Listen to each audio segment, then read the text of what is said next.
히브리서 11장 33절의 말씀을 볼 때 우리는 사사들이 믿음의 영웅이라는 것을 알 수 있습니다. 하지만 우리는 사사에게서 긍정적인 면과 부정적인 면이 같이 있다는 사실을 기억해야 합니다. 사사들은 그들의 신앙과 삶에서 일관성 있게 신실한 삶을 살지 못합니다. 그러면서 우리 모두가 그 사사기를 볼 때 사사들을 단순한 영웅으로 생각하고 거기서 우리가 모방하려고 해서는 안 됩니다. 도리어 이 사사들이 보여주고 있는 건 뭐냐면 이스라엘 당시에 이스라엘 백성들의 영적인 상태를 고스란히 드러내고 있는 게 바로 사사들입니다. 하나님께서 특출난 사람들을 들어서 사사로 쓰시는 게 아니라 그 시대의 영향력을 받고 있는 사람들을 들어서 하나님께서 사용하셔서 주님의 일을 이루세요. 그래서 그런 지점들을 하나하나 발견하는 가운데 은혜를 만날 수 있습니다. 두 번째는 어떤가요? 보호받아야 될 여성이 위험한 시대를 책임지고 나아가야 되는 그 당시에 남성들의 영적인 무너짐을 보여주는 게 드보라 사사가 보여주는 것이고요. 입다는 어떤가요? 입다 자신은 사회 주변부의 사람이에요. 근데 어느 날 갑자기 입신양명의 기회가 찾아오고 그가 하나님을 이용해서 자신의 집을 세우는 장면을 우리가 만나게 됩니다. 오늘 우리가 함께 볼 기드온도 동일합니다. 기드온은 되게 처음에는 소심한 줄만 알았는데요. 이제 오늘 이 전쟁이 마치고 나서 그는 권력의 맛을 본 후에 그는 감춰진 폭력성과 욕망이 그대로 분출되게 됩니다. 그런 걸 우리는 기드온에게서 볼 수 있습니다. 어떻게 우리가 이런 식으로 사사를 이해하게 되면 사사기는 과거의 믿음의 영웅들의 이야기가 아니라 우리 시대의 이야기가 되고요. 그리고 우리 모두의 이야기가 됩니다. 사사들에게 보이는 소심함이 우리에게 있고요. 그들에게 있는 비열함, 후회해야 할 약속들, 그리고 두려움들, 그리고 출세지향적인 삶, 그리고 폭력성, 과시욕, 그리고 의심이 많은 것, 그런 모든 게 사실 우리 모두가 가지고 있는 게 아닙니까? 그런 의미에서 이건 그때 그 이야기가 아니라 지금 우리의 이야기가 되는 것입니다. 그래서 사사들마다 어쩌면 우리가 반복되게 보이는 인간의 어두운 면을 볼 때 한편 크게 실망스럽지만 그 흠이 많은 그 사람들을 놓지 않고 붙잡아 사용하셔서 주님의 일을 이루시는 걸 보면 그 안에 참 은혜가 넘칩니다. 사랑하는 여러분, 사사기를 통해 하나님의 은혜를 경험하시길 바랍니다. 오늘 6장 1절 말씀을 보면요, 우리가 지난주에 살펴본 그 유명한 말씀이 나옵니다. 이스라엘 자손이 또 여호와의 목전에 악을 행하였으므로 라고 말합니다. 드보라를 통해서 놀라운 구원의 역사를 방금 경험했어요. 근데 이스라엘 백성이 또 여호와의 목전에서 악을 행합니다. 그래서 하나님은 이스라엘을 미디안 사람들의 손에 붙이셨다라고 말하고 있습니다. 그때 이스라엘 백성 미디안의 손에 붙여져서 이스라엘 백성이 당하고 있는 억압의 상황을 보니까 그 이전에 드보라의 상황과 더 비교할 수 없을 정도로 심해요. 우리가 그 이전에 드보라 때는 큰 길로 걷지 못하고 새 길로 걸었다고 말하잖아요. 근데 이제 미디안 자손 밑에서는 자기들의 집을 떠나 산에 들어가서 거기에다가 집을 짓고 거기에서 살고 있다고 말하고 있습니다. 이때 여호와 하나님께서 이제 너무 힘들다고 부르짖을 때 하나님이 한 선지자를 이스라엘 백성에게 보내줬다고 말합니다. 그게 7절로 10절에 나옵니다. 근데 이게 다른 사사들 때는 나오지 않는 장면이에요. 중간에 선지자를 보내요. 근데 그 선지자가 7절로 10절에서 뭘 말하냐면 너희들을 애굽 땅에서 구원한 하나님을 너희들이 왜 배신하였느냐, 왜 배은망덕하였느냐 하고 이스라엘의 과거의 구원의 역사를 들려줍니다. 근데 이 구원의 역사, 그 애굽에서 출애굽시키는 하나님의 구원의 역사의 소식을 듣고도 이스라엘 백성은 전혀 요지부동입니다. 어떻게 반응하지를 않아요.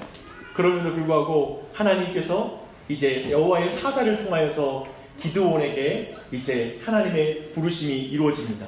그게 오늘 말씀입니다. 근데 보니까요, 이 상황이 어떠냐면 포도주 틀에 들어가서 기드온이 밀을 타작하고 있을 때 그를 불렀다고 말합니다. 지금 약탈자들에게 들키지 않으려고 좁은 포도주 틀에 들어가서 타작하는 그거, 아마도 이 모습은 누구에게 보여주고 싶은 모습은 아닐 거예요. 되게 소심하고 겁에 질려있는 모습입니다. 하필이면 이 겁 많고 소심한 기드온의 그 모습이 적나라하게 드러날 때 하나님이 찾아가신 거예요. 성경이 놀랍게도 의도적으로 이때 상황을 이렇게 말해요. 여호와의 사자가 아비에셀 사람 요아스에게 속한 오브라에 이르러 상수리 나무에 앉으니라. 마침 요아스의 아들 기드온이 라고 말합니다. 마치 그때에 하나님이 찾아가셨다는 것을 좀 드러내고 있는 것입니다. 이렇게 말하므로 사실 기드온이 당대에 걸출한 호걸이었다라는 그런 의미가 나오지 않아요. 도리어 그는 세상이 두려워서 비열하고 그리고 비겁하고 두려움에 있는 사람이었다는 걸 성경이 지금 강조해서 말해주고 있는 것입니다. 그리고 이런 소심하고 겁 많은 기드온의 맥락에서 12절의 말씀을 이해할 필요가 있어요. 그런 기드온에게 하나님이 이렇게 말하는 거예요. 큰 용사여, 여호와께서 너와 함께 계시도다. 여러분이 기드온이라면 그 상황에서 이 소리가 어떻게 들렸을 것 같아요? 큰 용사여, 자기는 지금 겁에 질려서 틀 안에 몰래 들어가서 막 타작하고 있는데 큰 용사여, 여호와께서 너와 함께 계시도다 라는 물을 들었을 때 아마도 비아냥을 대시나 그건 아닐지라도 정말 짓궂은 하나님의 말씀이라는 생각 들지 않습니까? 하필 왜 그때 오세요? 마침 그때 찾아오셔서 왜 사람을 민망하게 만듭니까?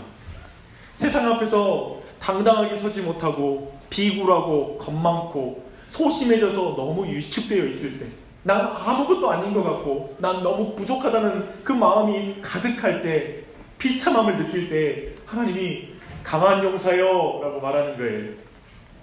근데 이런 말씀 들으면 좀 뜬금없다는 마음 들지 않으세요? 여러분 혹시 이 말씀 오늘 듣는데 여러분 뜬금없지 않으세요? 강한 용사여, 내가 너와 함께하리라 라는 말입니다. 그러나 이 말씀을 미디안에 의해서 완전히 위축되고 자신의 신분을 망각한 이스라엘 백성의 영적인 형편이기도 해요. 단지 이게 기드온에게만 해당하는 말이 아니라는 거예요. 그래서 저는 이 메시지가 기드온을 통해서 하나님이 우리에게 전달해준 핵심 메시지라고 생각해요. 이렇게 말하는 거예요. 들어보세요. 이스라엘 백성아, 사랑하는 나의 교회여, 포도주 틀에 들어가 무엇을 하고 있느냐? 언제까지 내 신분을 들키지 않으며 근근히 살겠느냐? 그것이 너의 신분이더냐? 아니, 너는 크고 강한 용사한다. 내가 포도주 틀에 들어간 건 상관없다. 겁 많고 소심하고 비겁한 소시민이라도 전혀 상관이 없다. 문제가 되지 않는다. 내가 너와 함께하리라. 내가 너와 함께하기에 너는 큰 용사다. 지금 이렇게 말하는 거예요. 주 안에 사랑하는 여러분, 지난 한 해를 떠올려 보십시오. 이 세상 앞에서 가장 비굴해진 순간 기억나십니까? 지금 이 순간 언뜻 생각나지 않더라도 참 비겁했던 한 해는 아니었습니까? 겁에 질렸던 자신을 보는 순간도 있었을 것이고요. 그리고 소심했던 순간들도 있었을 것입니다. 그런 자신의 모습을 누가 알아볼까봐 전전긍긍하며 그것을 포장하는 것에 힘썼을 수도 있습니다. 그런 자신을 감추려고 과장된 몸짓을 하거나 누구에게 한턱 쐈을 수도 있습니다. 궁지에 몰린 약한 짐승이 발톱을 세우고 으르렁거리듯 어쩌면 매우 공격적으로 누군가를 비난하거나 그리고 공격했을 수가 있습니다. 그 모든 기억을 가지고 아마 이 자리에 여러분 모두가 앉아있겠죠. 언뜻 생각은 안 나도 참 나 소심하지, 난 비겁했지, 난 너무 비굴했지. 그런 모습으로 이 자리에 있는 여러분에게 주님이 말씀하십니다. 큰 용사여, 여호와께서 너와 함께 계시도다. 할렐루야. 지금 이 순간 이 말씀이 여러분 들리십니까? 어떻게 들리십니까? 오늘 말씀 보니까요, 기드온은 이 말씀 듣고 나서 화를 내요. 참 놀랍고 위로의 말씀인데, 좋은 말씀인데 기드온 화를 내요. 그래서 아마도 이건 6장 7절에서 나오는 선지자의 메시지를 들었을 때부터 그가 품고 있었던 화일 거예요. 그게 뭐냐면 그가 이렇게 불만을 터뜨리거든요. 제가 큰 용사라고요? 나와 함께 하신다고요? 하나님, 제발 지금 상황 파악 안 되십니까? 저는 도저히 이해가 안 됩니다. 저 애굽에서 홍해를 가르며 놀라운 구원을 이루셨다는 그 공허한 말씀 좀 그만하십시오. 저는 과거에 우리를 구원한 하나님, 우리를 사랑한 하나님에 대한 이야기를 들으면 신경질이 납니다. 지금 내가 고통을 받고 있기 때문에 그렇습니다. 지금 우리가 미디안의 손에 아래에 들어가 있기 때문에 그렇습니다. 도대체 애굽에서 구원하시는 하나님의 능력과 사랑은 어디 있단 말입니까? 하나님이 우리와 함께 하지 않으시는 게 분명합니다. 지금 이런 동일한 말을 지금 기드온이 말하고 있습니다. 근데 우리도 이렇게 말할 때가 있죠. 우리는 기드온의 질문에서 당시 이스라엘 백성들의 영적인 상태를 정확하게 알 수가 있어요. 그들을 애굽에서 구원한 하나님께서 왜 기드온과 이스라엘 백성을 미디안 손에 붙였는지 그들이 전혀 지금 이해를 못하는 거예요. 하나님께서 내가 너희를 애굽에서 구원했는데 왜 나를 버리고 너희들은 가나안의 우상을 섬기고 있니? 라고 물으니까요, 이스라엘은 이렇게 대답해요. 애굽에서 구원하신 하나님이 왜 가나안의 압제를 당하게 합니까? 하나님께서 우리에게 내가 죄인을 위해 사람의 모습으로 이 땅에 와서 십자가에 달려 대신 형벌을 당했는데 왜 나를 믿지 못하느냐? 나를 믿으라 라고 지금 말씀하시는데 죄인들은 이렇게 대답해요. 그렇게 놀라운 일을 하셨는데 지금 왜 제 삶을 이렇게 팍팍합니까? 왜 이 세상은 이 모양으로 굴러갑니까? 라고 이렇게 말하는 거예요. 사사시대의 기드온은 큰 용사여 내가 너와 함께하리라 라는 말씀 듣고 당신이 나와 함께 하신다면 내가 이렇지 않죠 라고 대답했잖아요. 그런데 오늘날 교회 안에 있는 기드온들 또한 동일하게 말하고 있는 거예요. 아니, 하나님께서 함께 하시면 내가 이렇지 않죠. 한국교회가 이 모양 이 꼴은 아니죠. 하나님이 함께 하시면 말입니다. 큰 용사요? 나는 이 반감이 드는 거예요. 이렇게 불만을 터뜨리는 기드온에게 하나님이 또 말씀하세요. 그러니까 말이야, 저는 이걸 넣었어요. 그러니까 말이야, 너 문제의식 느끼지? 맞아, 네 말이 맞아. 그러니까 내가 가서 이스라엘 백성을 미디안 손에서 구원하려고 말하는 거예요. 그래, 네가 그렇게 문제의식을 느끼냐? 이 민족에 의해서 밑에서 너가 질문이 안 풀리니? 그러니까 말이야, 내가 너를 통하여 구원할 거야 라고 말하는 것입니다. 보는 내가 당연히 능력을 줄게 라고 말씀하십니다. 교회도 그렇잖아요. 문제를 보는 사람을 통해서 하나님 문제를 고치세요. 그런 거 아니겠어요? 그렇죠? 동일한 맥락의 말씀입니다.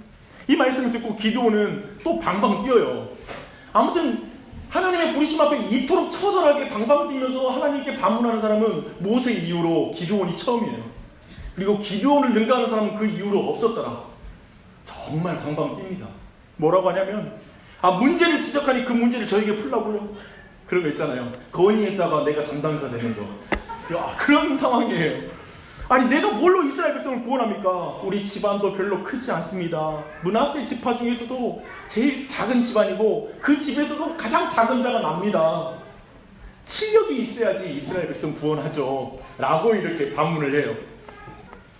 다시 기드온을 통해 이제 성경, 오늘 기드온을 통한 핵심 메시지를 우리가 다시 한번 발견하게 됩니다. 기드온이 큰 용사가 되는데 있어서 포도주 틀에 들어가서 밀을 타작하는 게 큰 상관이 없다는 걸 봤어요. 그리고 기드온의 소신감과 겁 많은 그 마음 상태가 전혀 그가 큰 용사가 되는데 거침돌이 되지 않는다는 걸 알았어요. 왜냐하면 하나님이 함께 하시면 되거든요. 그걸 강조하거든요. 근데 이번에는 기드온이 뭘 핑계대냐면 난 실력이 없다는 거예요. 지금 멘탈도 붕괴됐을 뿐만 아니라 내 실제적인 능력도 안 되는 사람입니다. 내 배경도 좋지 않습니다. 그래서 난 큰 용사가 될 수 없어요 라고 말하는 거예요. 그에게 하나님이 또 말씀하세요. 16절이에요. 내가 반드시 너와 함께 하리라. 이걸 또 말하는 거예요. 반드시 너와 함께 하리라. 내가 미디안 사람 치기를 한 사람 치듯 할 거야 라고 말씀하시는 거예요. 지금 하나님이 뭘 강조하는지 알겠죠? 소심함과 겁많음, 거기에 재산 없음과 그리고 실력 없음, 이 모든 걸 말하는 그에게 아니, 내가 너와 함께하는 게 너가 큰 용사가 된다는 의미야 라고 가르쳐주고 있는 것입니다. 할렐루야. 주님 말씀하십니다. 임마누엘을 믿으라. 내 실력이 아니라 우리와 함께 하시는 하나님의 능력을 믿으라. 능력 없어도 괜찮다. 능력 없는 내가 가라. 능력 있는 내가 함께 가리라 라고 말씀하시는 거예요. 할렐루야. 미디안과 이 일전 치르는 과정 또한 재미있습니다. 이제 32,000명이 몰려들어요. 그런데 하나님이 기드온에게 군사가 너무 많대요. 사실은 수적으로 딸렸거든요. 하나님 평가는 독특해요. 그래서 두려워하는 사람은 떠나라고 하니까 몇 명이 떠나냐면 22,000명이 떠나요. 10,000명이 남았습니다. 아마도 저는 제가 볼 때 기드온은 22,000명을 누구보다 잘 아는 사람이었어요. 왜냐면 그가 과거에 22,000명 중에 한 사람이었거든요. 두려움이 많은 사람, 소심한 사람, 그 사람이 기드온이었거든요. 근데 이 두렵지 않다는 말 자체는 뭐냐면 전쟁터에 나가서 이 두려워하는 사람은 전쟁을 수행할 준비가 되어 있지 않는 사람이라는 뜻이에요. 전쟁터에 나왔지만 각오가 되어 있지 않는 사람인 거예요. 근데 기드온이 그런 사람이었죠. 하나님의 부르심을 받을 때 잘 이해가 됐을 거예요. 이제 40,000명 남았어요. 근데 하지만 하나님 보시기에 이 40,000명도 더 숫자가 많다고 말해요. 그래서 그들을 냇가로 인도해 갑니다. 그리고 물을 마시게 해요. 근데 물을 마실 때 머리를 그냥 물에 쳐박고 직접 혀를 핥아먹는 사람들이 9,700명이었어요. 근데 그 사람들을 다시 돌려보내요. 이 말 자체는 뭐냐면, 그리고 손으로 이렇게 물을 떠서 먹는 사람, 그 사람들만 남겼는데 그 사람이 300명이 남았다라고 말합니다. 이 말 자체는 뭐냐면, 이제 전쟁터인데 정신을 물에 허겁지겁 머리를 쳐박고 먹는 사람은 전쟁을 수행할 태도가 되어 있지 않다라는 거예요. 전쟁을 수행하는 사람 마땅히 적을 경계하면서 물을 떠먹는 거, 그런 자세를 취하는데 그 사람이 300명이었다는 거예요. 그런데요, 이 300명이 참 의미가 있습니다. 사실 이 300명이 이스라엘 백성들의 영적인 형편을 보여주는 그 숫자예요. 이전에 드보라 전쟁 때는 최소한 납달리와 스불론 지파 전체가 목숨을 걸고 싸웠거든요. 근데 이제 이스라엘 백성 전체 중에 이 전쟁을 위해 준비된 사람이 300명밖에 없어요. 300명 밖에. 지금 이스라엘 사회가 완전히 깨진 거예요. 정말 하나님의 사람들이 없는 거예요. 그 상황을 보여주고 있어요. 그래서 이 300용사는 이스라엘의 이런 비참한 영적인 상황을 보여주고 있는데요. 하나님께서 사명을 감당할 만한 자격을 갖춘 동시에 300명을 통해 하나님은 놀라운 일을 이루세요. 극단이 있는 거예요. 300명은 이스라엘 백성의 비참한 영적 상태를 보였지만 하나님이 이렇게 말하는 거예요. 아니, 난 그 300명을 통해서도 일한다. 나는 300명을, 내 믿음의 사람 300명을 통해서도 그 시대를 바꿀 것이다 라고 도리어 말하고 있는 거예요. 하나님께 숫자가 문제가 되지 않는다라는 거예요. 그래서 하나님은 분명히 우리 모두에게 말합니다. 하나님은 숫자가 아니라 사명자를 통해서 일하십니다. 그리고 전쟁에 잘 준비된 사명자들이 한 것이라고는 뭐죠? 우리 말씀 읽었죠? 항아리 속에다가 횃불 넣고 가서 항아리를 깨고 나서 소리 지르는 거, 이게 그 사람들이 한 거예요. 거의 뭐 너무 뛰어난 군사들이잖아요. 300명 데리고 무슨 짓 한지 모르겠어요. 거의 우리나라 최고의 엘리트들을 뽑아가지고 댓글 부대에 섰는 수준이잖아요. 너무 탁월한데 그냥 댓글을만 쓰고 있어. 굉장히 너무 당혹스러운 일을 맡기는 거잖아요. 지금 성경이 그걸 의도적으로 강조하는 거예요. 너무나 준비된 300명의 용사인데 최소한 영화 300에서는 그 300명이 페르시아 군대를 막았었잖아요. 얼마나 멋있어요. 그 군대를 제대로 쓴 거죠, 300명을. 근데 여기서는 300명 데리고 가지고 허투루 쓴 것 같아요. 항아리들, 그건 안에 여자들이 할 수 있지 않겠어요? 항아리 들고 가서 이렇게 딱 해가지고 하면 할 것 같아요. 성경이 여기에 지금 강조하고 있는 게 있는 거예요. 성경은 실력이 아니라 순종을 통해서 하나님이 일하시는 거예요. 실력이 아니라 순종을 통해 일하시는 거예요. 그렇게 보면 강한 용사의 의미는 분명해집니다. 강한 용사는 숫자가 아니라 하나님을 믿는 자가 강한 용사입니다. 강한 용사는 자기 지혜가 아니라 하나님의 말씀을 믿고 순종하는 자가 강한 용사입니다. 그런 은혜가 있길 바랍니다. 오늘 특별히 세례를 받는 아이들에게 그런 은혜, 숫자가 아니라 하나님을 의지하는 아이들이 되길 축복하고요. 그리고 이 아이들이 자신의 지혜가 아니라 하나님의 말씀을 의지하는 아이들이 되기를 축복합니다. 지난부터 우리는 사람의 실력이 아니라 하나님이 함께 하시는 걸 되게 강조하는 메시지를 듣고 있습니다. 네, 이렇게 들으면 여기 안에 아마도 마음속에 불쑥불쑥 질문이 나오는 사람이 있을 거예요. 마치 공부는 하나도 하지 않고 하나님만 의지하면 좋은 성적을 얻을 수 있습니다. 나는 그런 말처럼 본문이 들리는 거예요. 아니, 전쟁 이런 식으로 치르면 안 되잖아요. 지금도 나는 전쟁을 수행할 수 있는 실력도 키워야 되는데 그거 좀 안 맞는 것 같아요. 인간의 책임을 다하지 않고 하나님이 다 해주실 거라는 그런 무책임한 종교인을 상상하게 되는 것입니다.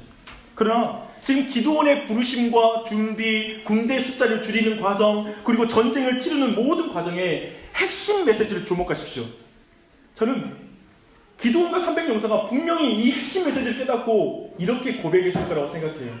아마도 저는 기도원이 스스로 300용사의 지휘관으로 자격이 없다라는 걸 사람들 보내면서 깨달았을 것 같아요. 자기가 두려워했잖아요. 자기 태도가 애초에 글러먹었었잖아요. 근데 그런 자신이 지휘관이야. 근데 그 300용사는 더 뛰어나. 그래서 그 앞에 그 스스로는 내가 이 사람들을 지도할 수 있는 수준 아닌데 라는 생각하는 경솔함이 있었을 거라고 믿습니다. 아마도 그냥 이렇게 입술로 고백해야 돼요. 하나님, 제가 하나님이 함께 하시면 어떻게 현실이 이렇게 고통스럽냐고 말했었죠. 그러나 이제 이스라엘이 하나님과 함께 하지 않았기 때문에 이런 고통을 자초했다는 걸 이제 이해하게 되었습니다. 주님, 저는 제 출신과 실력을 핑계로 하나님의 부르심에 대해서 반응하지 않았지만 이제야 하나님이 함께 하시는 것이 능력이라는 걸 깨닫습니다. 라고 이렇게 기도는 고백해야 할 것입니다. 더하여 300용사는 전쟁의 의미와 본질을 더 정확하게 이해했을 거예요. 그 중간에 자기들이 한 거라고는 항아리 안에다가 횃불 넣고 깨고 소리 지르는 것밖에 없잖아요.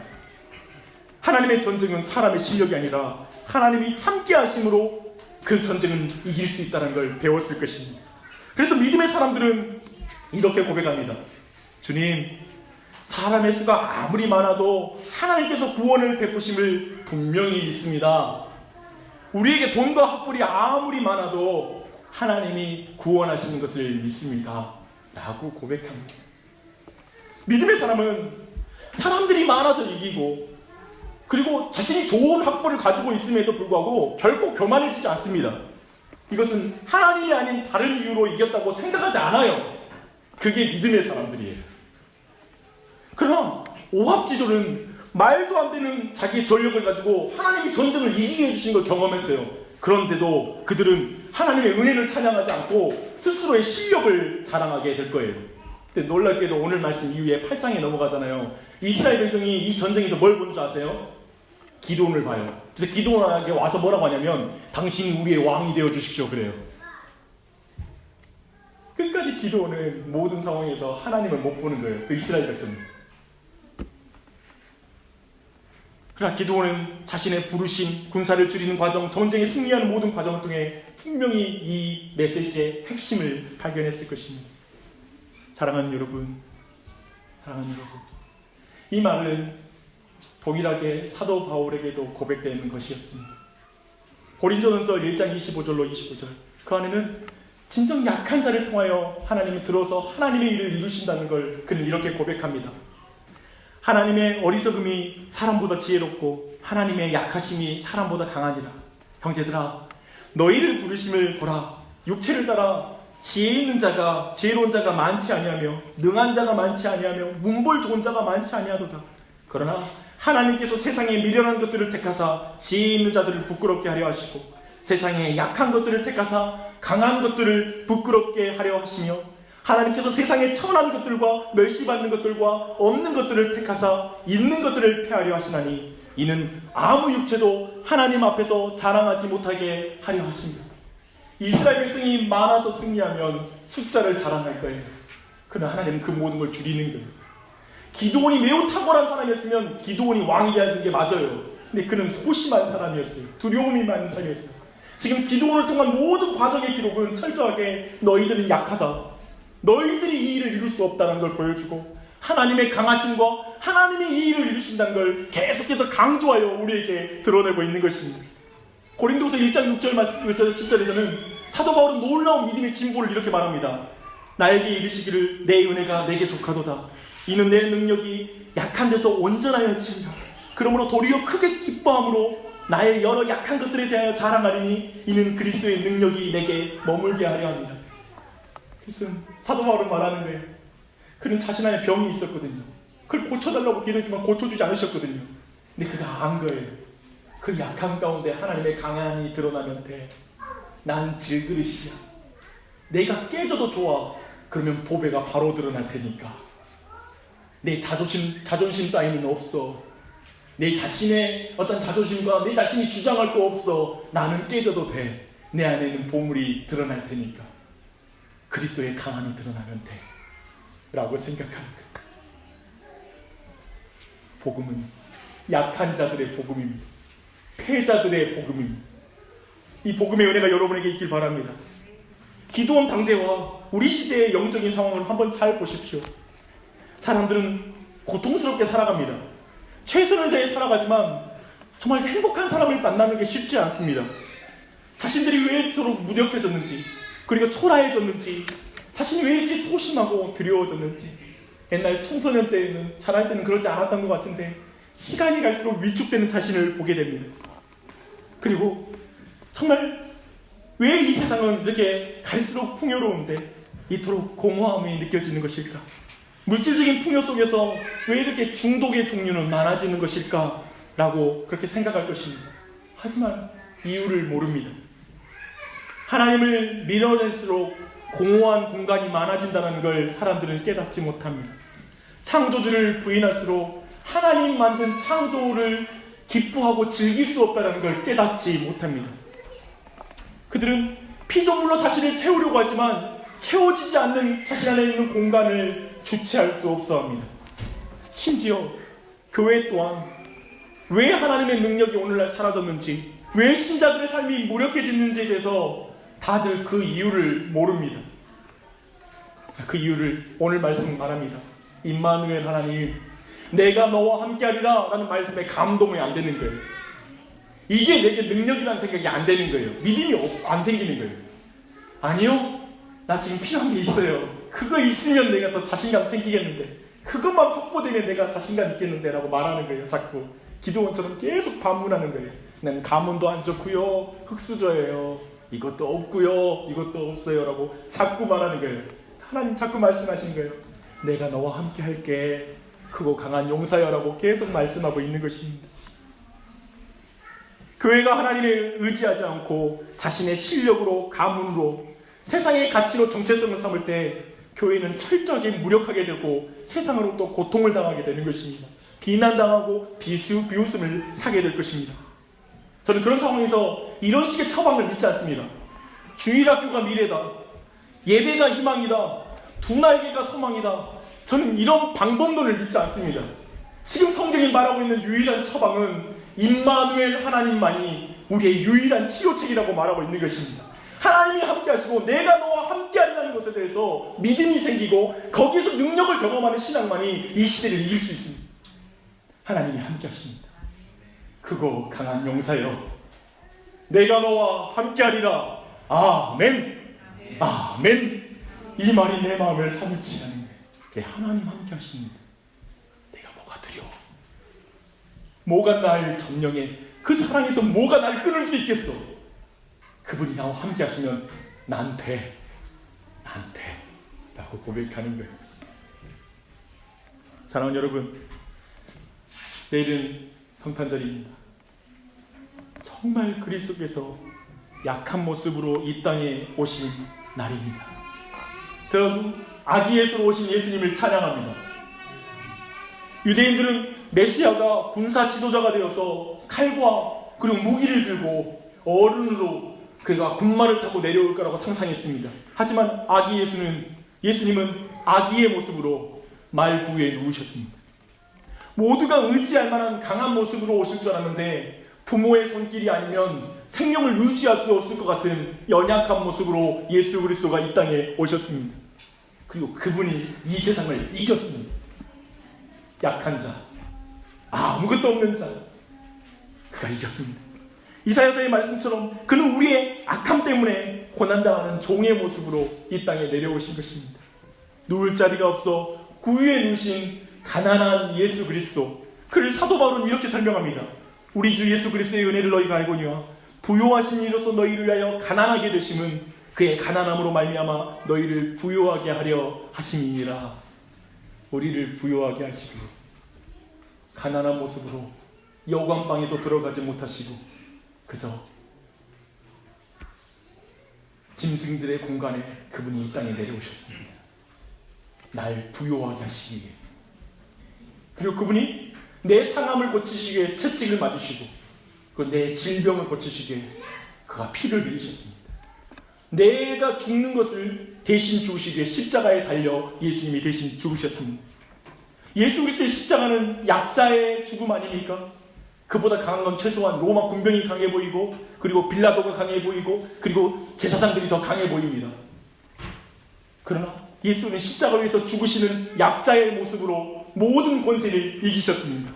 십자가의 형틀 앞에 자기 힘과 자기 지혜를 의지하는 자들은 다 걸려 넘어질 것입니다. 그것을 고전 1장 18절에 이렇게 말합니다. 십자가의 도가 멸망하는 자에게는 미련한 것이요 구원을 받는 우리에게는 하나님의 능력입니다. 할렐루야. 할렐루야. 기드온에게 하나님이 함께 하시는 것을 믿는 것이 능력이에요. 세상 사람이 볼 때는 너무 약한 모습이지. 우리에게 너무 약한 십자가처럼 보이지만 그걸 믿고 주님의 나를 예비하는 자를 위해서는 강한 자의 삶입니다. 우리를 통하여 그 일을 이루실 것입니다. 그래서 우리에게 필요한 게 뭔지 아세요? 임마누엘이에요. 예수님이 이 땅에 내려오셔서 말씀하십니다. 그가 우리와 함께 하시는 하나님 임마누엘이시다라고 말합니다. 임마누엘, 내가 너와 함께 하리라.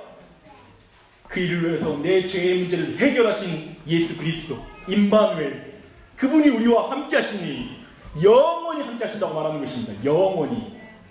심지어는 하나님이 택한 자, 그분의 보혈을 믿는 자는 중간에 죄를 범하고 넘어질지라도 이미 그는 예수 그리스도 안에서 그 죄가 용서됐기 때문에 성령이 떠나질 않아요.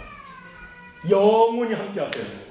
그리고 끝까지 그를 기드온을 빚어서 정말 용사가 되게 하시는 것처럼 우리를 조금씩 변화시켜 하나님의 용사로 이끌어 가시는 거예요. 그것이 우리 안에 기대인 거예요. 소망인 거예요. 그런 내골이 모두에게 있길 바랍니다. 하나님 아버지, 하나님을 떠난 우리를 위하여, 하나님을 떠난 우리와 영원히 함께하고 싶으셔서 하나님께서, 영원하신 주님께서 이 땅에 내려오신 것을 찬양합니다. 아기 예수의 모습으로, 아무도 기대하지 않았던 모습으로, 약한 모습으로 오셔서 죄의 권세를 깨뜨리고 죽음의 권세를 깨뜨리신 예수님의 이름을 찬양합니다. 주님, 우리의 죽음을 위하여 그 자신이 주님 십자가에서 대속의 죽음을 당하신 그 하나님을 찬양합니다. 그분 앞에 그분의 사랑을 피할 수 있는 수치스러운 기억도 없습니다. 모든 두려움과 염려, 내가 지우고 싶었던 모든 인생의 경험들, 그 모든 걸 가지고 있는 존재일지라도 강한 용서여, 내가 너와 함께하리라. 임마누엘 그 예수 그리스도를 믿는 자는 구원을 넉넉히 얻을 것이며 예수 그리스도 안에서 온전히 하나님을 닮아갈 줄 믿습니다. 우리 안에 그 복음의 역사가 일어나게 하여 주시고 그 예수 그리스도를 믿는 믿음을 부어주시옵소서. 내 실력, 내 지혜, 하나님 그것으로 주님께 다다를 수 있는 자가 아무도 없음을 고백합니다. 오직 하나님의 지혜, 하나님의 실력에 의해서만 우리는 하나님께 올라갈 줄 믿습니다. 우리가 팔을 흔들어 하늘로 올라갈 수 있는 게 아니라 비행기를 타면 하늘에 올라갈 수 있습니다. 그 예수 그리스도의 날개 위에 거할 때 우리는 하나님 앞에 설 줄 믿습니다. 주님, 그 복음의 은혜가 우리 모두를 채우게 해주시고 그러기 위해서 이 땅에 내려오신 예수 그리스도를 찬양하며 감사하는 이 특별한 절기가 되게 하여 주시옵소서. 매주가 되게 하여 주시옵소서. 평생이 되게 하여 주시옵소서. 오늘도 주의 은혜를 우리에게 보여주시길 간구하며 특별히 이 시간은 우리 성찬의 가운데, 우리 세례 가운데 은혜를 베풀어 주시고 유아 세례식 가운데 풍성한 은혜를 베풀어 주시옵소서. 예수님의 이름 받들어 기도합니다.